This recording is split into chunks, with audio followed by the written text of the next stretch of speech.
Good morning, one and everyone. 11 common subject statistics in week, chapter number 5, skewness. We proceed further. Today we take the short questions. Generally, asked in section B means answer in one sentence is each for 1 mark. Define symmetrical distribution. The distribution is said to be symmetrical distribution if mean, median and mode are coincide, means equal. If the values of mean, median and mode are equal, then distribution is said to be symmetrical distribution, means x bar equal to median equal to mode. Or if the curve of the frequency distribution is symmetrical normal curve, bell-shaped curve, then also distribution is said to be symmetrical distribution. Define skewness. A lack of symmetry. If the distribution is not symmetrical, then it is said to be skewed distribution. Skewness is present. Skewness is present in the distribution if mean, median and mode are not equal. If quartiles are not at the equidistance from the value of median, means Q3 minus median and median minus Q1, if the values are not equal, then also distribution is said to be skewed distribution. If the curve of the distribution is not symmetrical or bell-shaped curve, then also skewness is present in the distribution. Types of the nature of the skewness, two types of skewness, positive skewness and negative skewness. When the distribution is said to be positively skewed, positive skewness, if value of mean is greater than median and median is greater than mode, then positive skewness is there. If median is less than median and median is less than mode, mean is less than median and median is less than mode, then distribution is said to be negatively skewed. Pauli's coefficient of skewness on which basis? Means based on which basis?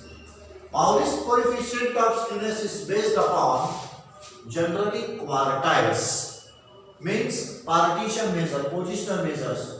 Pauli's coefficient of skewness is also known as quartile coefficient of skewness. Which measures are used to compute Karl-Pearson coefficient of skewness? In Karl-Pearson coefficient of skewness, we make use of mean, median, mode and standard deviation.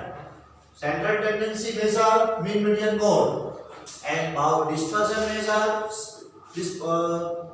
standard deviation. Means for Karl-Pearson coefficient of skewness, mean, median, mode and standard deviations are used.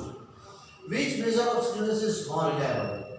Out of Karl-Pearson and Pauli's measures of skewness, Karl-Pearson coefficient of skewness is more reliable because it is based upon the primary measure or the measure of the first order and the second order and not the positional measures. Which are the appropriate measure of skewness in case of open-end classes or in its multi-model distribution?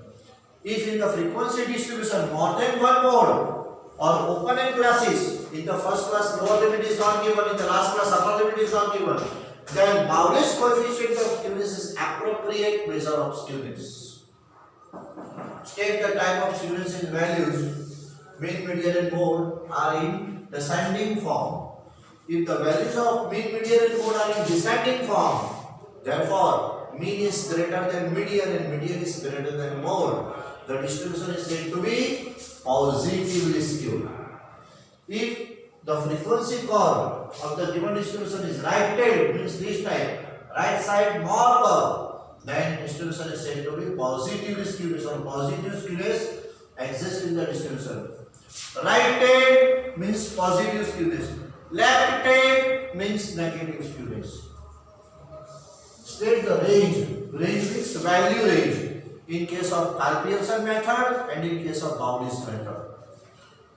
Karl-Pearson coefficient of skewness means value of Karl-Pearson coefficient of skewness K lies between -1 to +1. Lies between -1 to +1. And Pauli's coefficient of skewness lies between -1 to +1, and Karl Pearson coefficient of skewness that -3 to +3.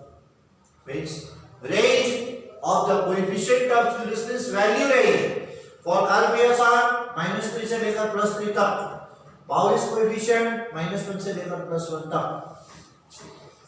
This way, short question answer.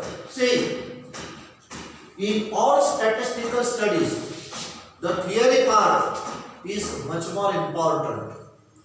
If you have studied very well theory portion in statistics, then and then you can score complete marks.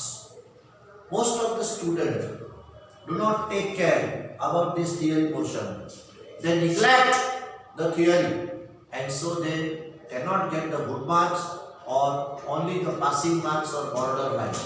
But you must prepare each and every question as theoretical as well as practical, means numericals, very well in order to score the complete marks. Thank you everyone. See you.